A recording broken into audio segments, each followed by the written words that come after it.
لله رب العالمين والصلاة والسلام على رسول الكريم أما بعد فقد قال الله تعالى في القرآن المجيد والفرقان الحميد أعوذ بالله من الشيطان الرجيم بسم الله الرحمن الرحيم قل هو الله أحد الله الصمد لم يلد ولم يولد ولم يكن له كفوا أحد. میں نے ابھی آپ کے سامنے ایک پوری سورت تلاوت کی ہے. اس کا ترجمہ یہ ہے: اے نبی کہہ دو کہ اللہ ایک ہے، اللہ بے نیاز ہے، وہ نہ کسی کا باپ ہے اور نہ کسی کا بیٹا اور کوئی اس کا ہمسر نہیں. کیا یہ حقیقت نہیں ہے کہ جب ہم تاروں بھرے آسمان، چھوٹی چکلی زمین، اتھاہ سمندر، اونچے پہاڑ اور بہتے دریا دیکھتے ہیں تو بے ساختہ یہ خیال آتا ہے کہ ان کا کوئی خالق ہے، کوئی ہے جس نے ان چیزوں کی تخلیق کی ہے. پھر ہم ایک قدم اور آگے بڑھاتے ہیں اور سوچتے ہیں کہ رات آتی ہے، دن رخصت ہو جاتا ہے، صبح ہوتی ہے، شام ہوتی ہے، کائنات کا نظام بندے ٹکے اصولوں کے مطابق چل رہا ہے، کہیں سے کوئی خرابی نہیں. شمس و قمر اپنے وقت پر نکلتے ہیں اور وقت پر ڈوبتے ہیں تو بے ساختہ یہ کہنا پڑتا ہے کہ اس عظیم کائنات کا کوئی حاکم ہے جسے کسی کے تعاون کی ضرورت نہیں، جو سارے جہاں سے بے نیاز ہے، کسی کا احسان مند نہیں، وہ جو چاہے کرتا ہے، اسے کوئی روکنے والا نہیں. کیونکہ اگر کوئی روکنے والا ہوتا تو دنیا کا نظام اس اچھے ڈھنگ سے نہ چلتا. لو کان فیہما آلہۃ الا اللہ لفسدتا. اگر دونوں میں یعنی زمین و آسمان میں اللہ کے علاوہ کوئی اور معبود ہوتا تو وہ دونوں ٹوٹ پھوٹ جاتے. جب کسی ملک میں دو بادشاہ نہیں رہ سکتے، کسی بھی ادارے کے کئی صدر نہیں ہوتے، تو بھلا اس کائنات کے کئی حاکم کیسے ہو سکتے ہیں؟ محترم دوستو، ہماری یہ باوقار مجلس اپنے کئی صدر چن لے تو کیا یہ مجلس چل سکتی ہے؟ کیا ہمیں لوگ بیوقوف نہ کہیں گے؟ تعجب ہے ان لوگوں پر جو سارے جہاں کے کئی صدر مانتے ہیں، کوئی باپ بیٹا اور روح القدس کا نظریہ تراشے ہوئے ہیں، اور کوئی ہزاروں دیوی اور دیوتاؤں کو پرمیشور کا ساجی بناتا ہے. مگر بڑے افسوس کی بات ہے کہ لوگ انہیں بیوقوف کہتے ہوئے ہچکچاتے ہیں. انہی چند باتوں پر میں اپنی تقریر ختم کرتا ہوں. وما توفیق الا باللہ. نقش توحید کا دل پہ بٹھایا ہم نے، نقش توحید کا دل پہ بٹھایا ہم نے، زیر خنجر بھی یہ پیغام سنایا ہم نے. ماشاءاللہ ماشاءاللہ، بہت خوب. میں بار بار آپ حضرات کو یہ اطلاع دی جا رہی ہے کہ جس مقصد کے لیے یہ دل کو گلزار بناتی ہے مدینے کی ہوا، دل کو گلزار بناتی ہے مدینے کی ہوا. بہت خوب، شاباش. مجھے طوفان سے بچاتی ہے مدینے کی ہوا، مجھے طوفان سے بچاتی ہے مدینے کی ہوا. ناؤ کو پار لگاتی ہے مدینے کی ہوا، ناؤ کو پار لگاتی ہے مدینے کی ہوا. بجھ نہیں سکتے کبھی ان کی عقیدت کے چراغ، بجھ نہیں سکتے کبھی ان کی عقیدت کے چراغ. ان چراغوں کو جلاتی ہے مدینے کی ہوا، ان چراغوں کو جلاتی ہے مدینے کی ہوا. نعت آقا کو سناتی ہے مدینے کی ہوا، نعت آقا کو سناتی ہے مدینے کی ہوا. دل کو گلزار بناتی ہے مدینے کی ہوا، سے غافل نہیں ہونے دیتی، یاد کعبے کی دلاتی ہے مدینے کی ہوا۔ السلام علیکم۔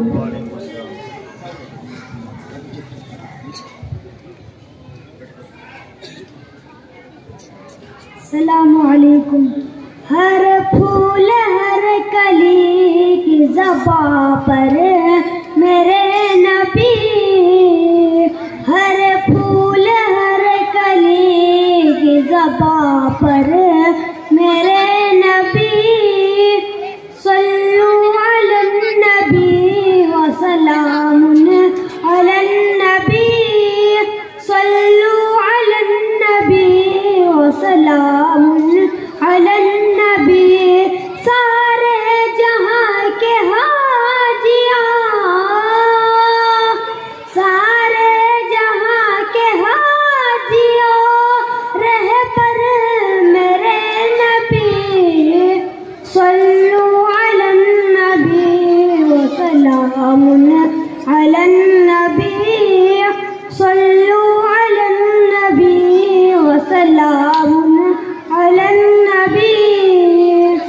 دنیا میں جس گھڑی شاہ ابرار آ گئے، رحمت کا سایہ بن کے زمانے پہ چھا گئے، پیغام ہو خدا کا سبھی کو سنا گئے، اٹکے ہوئے جو لوگ تھے منزل پا گئے، دریائے آ گئی ہے،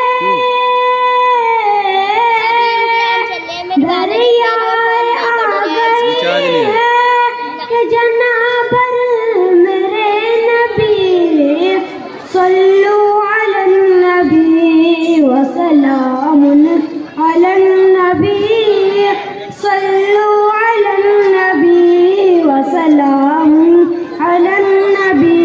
السلام علیکم۔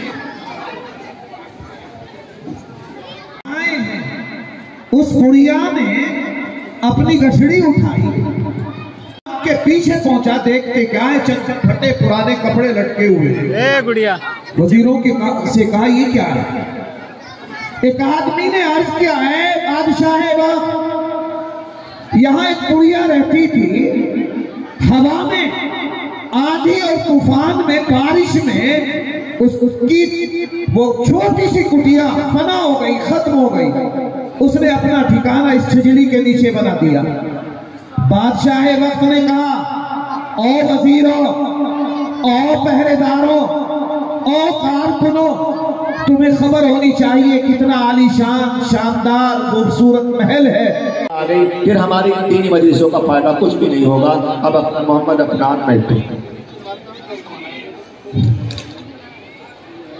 بسم اللہ الرحمن الرحیم، نحمده ونصلي على رسوله الكريم، اما بعد الحمد لله وكفى والسلام على عباده الذين اصطفى، اما بعد فاعوذ بالله من الشيطان الرجيم، بسم الله الرحمن الرحيم، يا ايها الذين آمنوا عليكم انفسكم لا يضركم من ضل اذا اهتديتم، وقال النبي صلى الله عليه وسلم لا يؤمن احدكم حتى يكون هواه تبعا لما جئت به او كما قال عليه الصلاة والسلام۔ تمام میرے معزز حضرات جو یہاں پر کھڑے ہوئے ہیں ان سے گزارش ہے کہ وہ بیٹھ جائیں، اور سامنے بھی جو حضرات کھڑے ہوئے ہیں وہ بھی بیٹھ جائیں۔ ویڈیو کا ماحول بالکل نہ بنائیں، ویڈیو ایک جگہ بن رہی ہے اسی سے آپ کے پاس پہنچ جائے گی۔ یہ عجیب مزاج بن گیا ہے ہمارے زمانے میں کہ جس چیز سے اسلام نے ہمیں منع کیا تھا، ویڈیوگرافی سے، فوٹو سے، تصویر سے، مسلمان سب سے زیادہ اسی کے پیچھے لگا ہوا ہے۔ بھائی آپ پنڈال کے اندر موجود ہیں اور یہاں پر آپ اپنی آنکھوں سے براہ راست مشاہدہ کر رہے ہیں، بیانات سن رہے ہیں، اور جو حضرات یہاں پر بیٹھے ہوئے ہیں آپ کے بھائی جن کی دستار بندی ہونی ہے ان کو آپ براہ راست دیکھ رہے ہیں کہ ضرورت کیا ہے ویڈیو بنانے کی۔ آپ کیا بعد میں جا کر کے دیکھیں گے؟ آپ اگر ویڈیو کی کوئی ضرورت پیش آتی ہے تو ایک جگہ بن رہی ہے، وہیں سے آپ کے پاس پہنچا دی جائے گی، اس لیے آپ اطمینان کے ساتھ سکون کے ساتھ بیٹھیں۔ آپ کو یہ اطلاع دی جا چکی ہے کہ ہمارے اس گاؤں میں، ہمارے علاقے میں بہت بڑی ہستی حضرت الحاج الشاہ عتیق احمد صاحب دامت برکاتہ العالیہ وہ ہمارے درمیان تشریف لا چکے ہیں۔ یہ وہ ہستی ہے، وہ شخصیت ہے جن کی زیارت کے لیے لوگ بہت دور دراز سے سفر کر کے وہاں خانقاہ میں جاتے ہیں اور ان کی زیارت کرتے ہیں، ان کی باتوں کو سنتے ہیں۔ لیکن مدرسے والوں کا بڑا کرم ہے ہمارے اوپر، ہمارے علاقے پر، یہاں کی انتظامیہ کمیٹی کا بڑا کرم ہے کہ انہوں نے حضرت سے جس طرح بھی ان کے سامنے اپنی پیشکش کی اور ان کو یہاں پر آنے پر آمادہ کیا، تو حضرت یہاں پر ہمارے سامنے آ گئے ہیں، ماشاءاللہ ہمارے درمیان موجود ہیں۔ ان کے بیان ہوگا اور انہی کے ہاتھ انشاءاللہ آج اس جلسے میں حفاظ کرام کی دستار بندی ہوگی، اس لیے آپ اطمینان اور سکون کے ساتھ بیٹھ جائیں۔ پنڈال کے اندر میری مائیں اور بہنیں جو آئی ہوئی ہیں، آ گئی ہیں اور جو آ رہی ہیں، وہ سکون اور اطمینان کے ساتھ بیٹھے، پنڈال سے باہر بالکل نہ آئیں، پردے کا خاص خیال رکھیں۔ بہرحال مجھے بہت مختصر سا وقت ملا ہے، مجھے کچھ چند باتیں آپ کے سامنے عرض کرنی ہے۔ قرآن کریم کی ایک آیت اور پیارے آقا صلی اللہ علیہ وسلم کی ایک حدیث میں نے آپ کے سامنے پڑھی ہے۔ اللہ کے رسول صلی اللہ علیہ وسلم اس حدیث کے اندر ارشاد فرماتے ہیں، جس کا ترجمہ یہ ہے، لا یؤمن احدکم حتی یکون ہواہ تبعا لما جئت بہ، کہ تم میں سے کوئی شخص اس وقت تک مومن نہیں ہو سکتا، وہ ایمان پر کامل نہیں ہو سکتا ہے، اس کو مومن نہیں کہا جا سکتا ہے جب تک کہ اس کی تمام خواہشات، اس کی تمام چاہتیں، اس کی تمام تمنائیں، اس کی تمام آرزویں اس چیز کے تابع نہ ہو جائے، اس دین کے تابع نہ ہو جائے جو میں محمد لے کر کے آیا ہوں۔ پیارے آقا صلی اللہ علیہ وسلم کو اللہ تبارک و تعالیٰ نے اس دنیا کے اندر بھیجا ہے مخلوق کی ہدایت کے لیے، اور قرآن کریم دے کر کے بھیجا ہے اور اوپر سے وحی کے ذریعے پیغامات بھیجا ہے۔ تو پیارے آقا صلی اللہ علیہ وسلم ارشاد فرماتے ہیں کہ اگر تم کامل مومن بننا چاہتے ہو، تم ایمان کے اوپر پورے طور پر عمل کرنا چاہتے ہو، تم اپنے آپ کو یہ بتلانا چاہتے ہو کہ میں مومن ہوں، میں مسلمان ہوں، میں قرآن کریم کے اوپر عمل کرنے والا ہوں، تو اس کی دلیل یہ ہے، اس کی علامت یہ ہے کہ جو میں دین لے کر کے آیا ہوں، جو میں ہدایت لے کر کے آیا ہوں، جو میں تعلیم لے کر کے آیا ہوں، آپ کو اس تعلیم کو ماننا پڑے گا۔ وہ تعلیم جب آپ کی زندگی کے اندر آ جائے گی، وہ تعلیم، وہ ہدایتیں جب آپ کے عمل کے اندر آ جائے گی، تو سمجھا جائے گا کہ واقعتاً آپ پکے سچے مومن ہیں۔ آج ہم دیکھتے ہیں ہمارا معاشرہ، ہمارا سماج، ہماری سوسائٹی، جس گاؤں میں، جس بستی میں، جس علاقے میں، جس خاندان میں ہم رہتے ہیں، جہاں پر ہم بستے ہیں، وہاں پر ہم دیکھتے ہیں کہ ہمارے درمیان بہت زیادہ اختلاف ہے، اتفاق اور اتحاد بالکل نہیں۔ اگر دیکھا جائے تو بیٹا باپ کی شکایت کرتا ہے، باپ بیٹے سے شاکی ہے، باپ ہر جگہ بیٹے کا رونا روتا ہے۔ اگر دیکھا جائے تو بچے اپنی ماں کی شکایت کرتے ہیں، ماں بیٹوں کی شکایت کرتی ہے، بھائی کو بھائی سے محبت نہیں، بہن کو بھائی سے محبت نہیں، بڑوں کا چھوٹوں کے ساتھ جو معاملہ ہونا چاہیے تھا وہ نہیں، چھوٹوں کا بڑوں کے ساتھ جو ادب کا معاملہ ہونا چاہیے تھا وہ نہیں، پورا کا پورا نظام درہم برہم ہو گیا ہے۔ یہ ہمارے درمیان ایسی خلیج پیدا ہو گئی ہے، ایسا اختلاف پیدا ہوا ہے جو اسلام اس کی اجازت نہیں دیتا ہے۔ پیارے آقا صلی اللہ علیہ وسلم کی تعلیم جس کی اجازت نہیں دیتی ہے۔ کیا ہو گیا اس امت کو، اس قوم کو، جو قوم نے ہمیں عزت دی ہے، اسلام کے ذریعے سے ہماری عزت اور احترام کو اللہ تبارک و تعالیٰ نے دنیا کے اندر جمایا ہے۔ ہم مسلمان ہوئے، اسلام لائے، پیارے آقا صلی اللہ علیہ وسلم کے دامن میں جب ہم آ گئے تو ہماری کائنات بدل گئی۔ ہماری کوئی جو عزت نہیں تھی، ہر طرف سے ہمیں دھکارا جاتا تھا، ہماری ذلت دی جاتی تھی، ہر طرف سے ہمیں گالیاں دی جاتی تھی۔ لیکن جب ہم اسلام لے آئے، پیغمبر مدینہ صلی اللہ علیہ وسلم کے دامن میں ہم آ گئے، تو پھر اللہ تبارک و تعالیٰ نے اس اسلام کے ذریعے سے ہمیں عزت دی۔ وَمَهْمَا ابْتَغَيْنَا الْعِزَّةَ بِغَيْرِ الْإِسْلَامِ، اور جب ہم نے یہ چاہا کہ ہم عزت کو اسلام کے علاوہ تلاش کریں، ہم عزت کو دوسری قوموں کی تہذیب کے اندر تلاش کریں، ہم عزت کو دوسرے لوگوں کے یہاں تلاش کریں، اسلام کو چھوڑ کر کے دوسری جگہ ہم عزت کو تلاش کریں، دوسری تہذیب کو اپنائیں، دوسری تعلیم کو اپنائیں، تو ہمیں پتا چلا اللہ تبارک و تعالیٰ نے ہمیں ذلیل کیا، رسوا کیا۔ تو پتہ یہ چلتا ہے حضرت عمر کے اس قول سے کہ اسلام تو عزت کا ایک گہوارہ ہے، احترام کا گہوارہ ہے، جو عزت اور عظمت دیتا ہے اپنے ماننے والوں کو، جو احترام کی اور تقدس کی تعلیم دیتا ہے اپنے ماننے والوں کو، اور پوری دنیا کے اندر، پورے علاقے اور پورے معاشرے کے اندر مسلمان کو عزیز بنا کر کے، مسلمان کو قوی بنا کر کے، مسلمان کو عظیم بنا کر کے پیش کرتا ہے، اس کا احترام کیا جاتا ہے، عظمت کی جاتی ہے۔ ایک وقت وہ تھا کہ ہمارے اکابر، ہمارے اسلاف، صحابہ کرام، ان کی عزتیں کی جاتی تھی، ان کو اللہ تبارک و تعالیٰ نے بڑی سرخروئی عطا فرمائی تھی، لیکن آج ہم دیکھتے ہیں کہ ذلت اور پسپائی ہر طرف سے اسلام مسلمانوں کا دامن چھوڑنے کے لیے تیار نہیں۔ کسی شاعر نے کیا خوب کہا ہے کہ وہ معزز تھے زمانے میں مسلمان ہو کر، ہم خار ہوئے تاریخ قرآن ہو کر۔ ہم اس مسئلے کو سوچیں کہ آخر اگر ہم آج ذلیل ہیں، آخر اگر ہماری آج معاشرے کے اندر عزت نہیں، جب چاہا جاتا ہے تو سڑکوں پر مارا جاتا ہے، جب چاہا جاتا ہے تو موب لنچنگ کی جاتی ہے، جس کو چاہا اگر کوئی سڑک پر جا رہا ہے، سفر کر رہا ہے اور وہ اکیلا ہے، نہتا ہے، اس کو سڑک پر مار دیا جاتا ہے، اس کے ساتھ بے عزتی کی جاتی ہے، اس کے ساتھ بدسلوکی کی جاتی ہے۔ کیوں؟ آخر ایسا کیوں ہو رہا ہے؟ ایک زمانہ تھا کہ ایک آدمی ایک علاقے سے چلتا تھا، دوسرے علاقے کا وقت سفر باندھ کر کے چلتا تھا، وہ اکیلا تنے تنہا ایک جگہ سے دوسری جگہ جاتا تھا، اس کی کوئی کسی طرح کی تکلیف اور مشقت اس کے سامنے نہیں آتی تھی۔ لیکن آج ہم دیکھتے ہیں کہ ایک انسان کو اکیلے سفر کرتے ہوئے ڈر لگتا ہے، اس کو مشکلیں پیش آتی ہیں، وہ یہ سمجھتا ہے کہ اگر میں یہاں سے جاؤں گا تو میرا جسم محفوظ نہیں رہے گا، میری ذات محفوظ نہیں رہے گی، مجھے کہیں نہ کہیں پر مار دیا جائے گا، میرے ساتھ بدسلوکی کی جائے گی۔ تو آخر ایسا کیوں ہوا؟ کیا وجہ ہوئی؟ یہ فضا بدلی کیوں؟ ایک فضا جو محبت کا گہوارہ ہوا کرتا تھا، یہ ہمارا ملک، یہ ہمارا ہندوستان، یہ ہماری تہذیب، جس کے اندر محبت تھی، جس کے اندر پیار تھا، جس کے اندر اتحاد اتفاق تھا، آخر یہ کیوں تبدیل ہو گیا؟ یہ نظام بدلا کیوں؟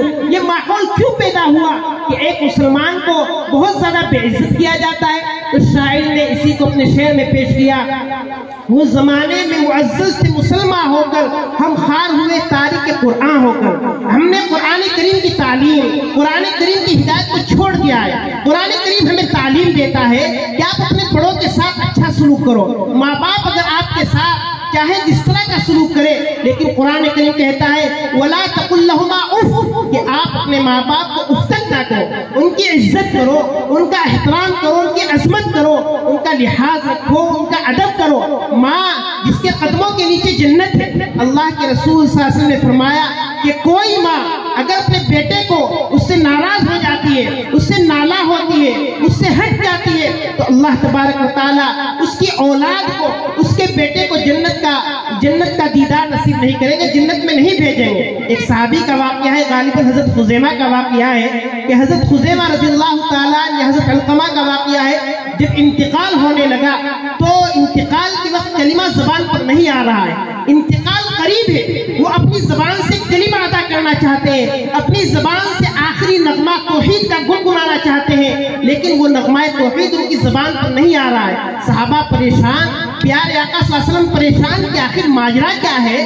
ایک صحابی جو پوری زندگی مجھ سے محبت کرتا رہا، پوری زندگی میرے دامن صحبت میں رہا، پوری زندگی میری بات کو اس نے مانا، میری ہدایت پر عمل کیا، آخر کیا بات ہے کہ اس کی زبان پر کلمہ توحید جاری کیوں نہیں ہو رہا ہے؟ تو پتا چلا، پوچھا گیا ماجرا کیا ہے، تو پتا چلا کہ اس کی ماں ان سے ناراض ہے، ماں کو انہوں نے ناراض کیا، ماں ان سے خوش نہیں ہے، اس وجہ سے ان کی زبان پر کلمہ توحید جاری نہیں ہو رہا ہے۔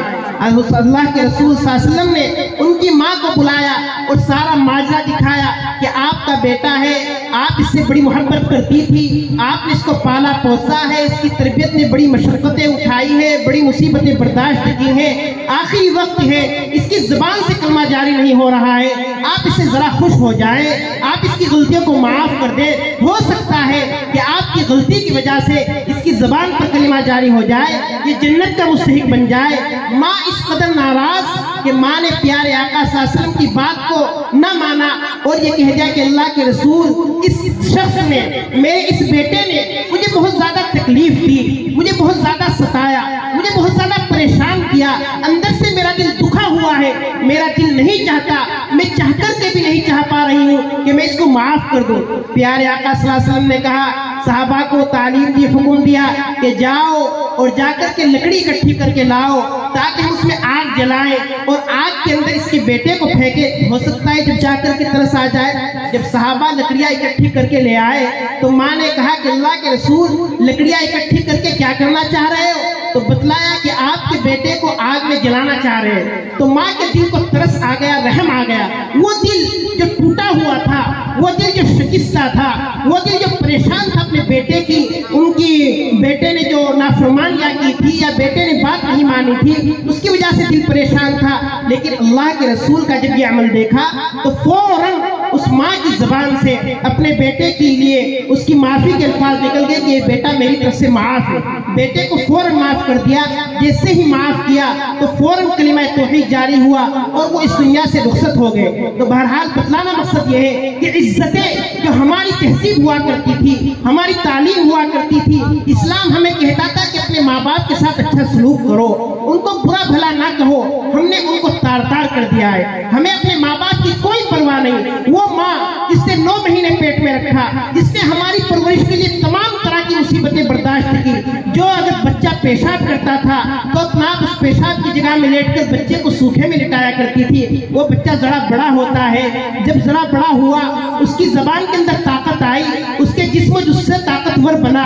وہ ماں ذرا کمزور ہو گئی, ناتواں ہو گئی, ضعیف ہو گئی, بڑھاپے کے آثار اس پر نظر آنے لگے. اب یہ اس کی آواز بدل گئی بیٹے کی, اس کی ماں کی یہ آواز بدل گئی. وہ ماں جس سے بہت زیادہ محبت کرتا تھا بچپن میں, جس کے بغیر کھانا نہیں کھاتا تھا, جس کے بغیر سوتا نہیں تھا, جس کے بغیر گھر میں دل نہیں لگا کرتا تھا, لیکن آج جب اس کے اندر طاقت آ گئی تو اسی ماں کو آنکھیں دکھانے لگا, اسی ماں کے سامنے زبان زوری کرنے لگا, اسی ماں کو سخت سست کہنے لگا. اور اس ماں کی جو اس نے اس کے ساتھ اچھائیاں کی تھی, اس کے ساتھ مصیبتیں برداشت کی تھی, تمام کو ایک طرف رکھ کر کے ان تمام احسانات کو بھلا دیا اور ماں کے ساتھ برا سلوک کرنے لگا. بہرحال بتلانا یہ ہے کہ جب تک ہم مسلمان, چاہے وہ کسی ملک کا رہنے والا ہو, کسی بستی کا رہنے والا ہو, کسی معاشرے خاندان کا رہنے والا ہو, جب تک مسلمان پیارے آقا صلی اللہ علیہ وسلم کی تعلیم کو نہیں اپنائے گا, آپ کی محبت میں اپنے آپ کو جذب نہیں کرے گا, اپنی خواہشات نفسانیہ کو آپ کی تعلیم کے مطابق نہیں کرے گا, تو وہ مسلمان کبھی بھی کامیاب نہیں ہو سکتا ہے. نہ اس دنیا میں کامیاب ہو سکتا ہے اور نہ آخرت میں کامیاب ہو سکتا ہے. تو بہرحال وقت کم ہے. ہمارے حضرت الحاج شاہ عتیق احمد صاحب دامت برکاتہ العالیہ یہ خانقاہ رائے پور کے فی الحال جانشین ہیں, اور حضرت مفتی عبد القیوم صاحب رحمۃ اللہ علیہ رحمۃ واسعہ ان کے خلیفہ و مجاز ہیں, ہمارے درمیان تشریف لا چکے ہیں. انہی کے ہاتھوں دستار بندی ہونی ہے. بڑی خوش قسمتی کی بات ہے ہماری اس بستی کے لیے اور ماہی والوں کے لیے اور یہاں پر آنے والے تمام مہمان کے لیے. جیسا کہ میں نے عرض کیا کہ خانقاہ رائے پور وہ عظیم جگہ ہے کہ جس کی زیارت کے لیے اور وہاں جو بزرگ رہتے ہیں ان کی زیارت کے لیے لوگ صرف ہندوستان سے ہی نہیں بلکہ دوسرے ملکوں سے سفر کر کے آتے ہیں باقاعدہ زیارت کے لیے. لیکن ہم خوش قسمت ہیں کہ اللہ تبارک و تعالیٰ نے حضرت کو ہمارے درمیان لا کر کے ہمیں یہ شرف بخشا ہے کہ ہم ان کی زیارت سے مشرف ہو سکے. انہی کے ہاتھوں انشاءاللہ ہماری برائے مہربانی ادباً درخواست ہے, بھائی عورت نہیں آنا ہے. عورتیں اپنے گھر میں چاہے کسی طرح سجا دے, دھجا دے, کچھ بھی کر دے, برائے مہربانی عورتیں یہاں تشریف نہ لائیں. علماء کرام کی مجلس ہیں, عالم لوگ بیٹھے ہوئے ہیں. آپ حضرات ادباً درخواست ہے, آپ حضرات سے اپنے گھر میں چاہے بٹھا کر کے بچے کو کسی طرح ہار ڈالے, صحرا ڈالے, پھول ڈالے, مالا ڈالے, کچھ بھی ڈالے, مگر وہ گھر پہ ڈالے. برائے مہربانی یہاں نہ آئے. دستار بندی کے بعد تمام بچے اپنے گھر جاتے ہیں. موقع ملے گا سب کو صحرا ڈالنے کا یا ہار ڈالنے کا. جو مرد حضرات ہیں وہ آ کر کے مصافحہ کر سکتے ہیں, کچھ دے سکتے ہیں. عورتیں برائے کرم جیسا کہ اعلان کیا گیا پردے سے باہر بالکل نہ آئے. یہ ہماری تہذیب کی اور جہاں پر ہم بیٹھے ہوئے ہیں اس تعلیم کے بالکل خلاف ہے, کہ ٹھیک نہیں ہے. پردے کی تعلیم ہم یہاں پر دے رہے ہیں, پردے کے بارے میں بتلا رہے ہیں اور پردے کو ہی ہم خود اتار رہے ہیں, تو یہ ٹھیک نہیں ہے. اور باپردہ رہا کرے, باپردہ ہو کر کے یہاں آئیں جلسے کے اندر اور یہاں سے باپردہ ہی جائیں. اس طرح نہ ہو کہ پردہ بھی آپ نے کر رکھا ہے اور پردہ بھی کوئی پردہ نہیں, یعنی چہرہ کھول رکھا ہے اور آنکھیں کھول رکھی ہے. کسی شاعر نے کہا ہے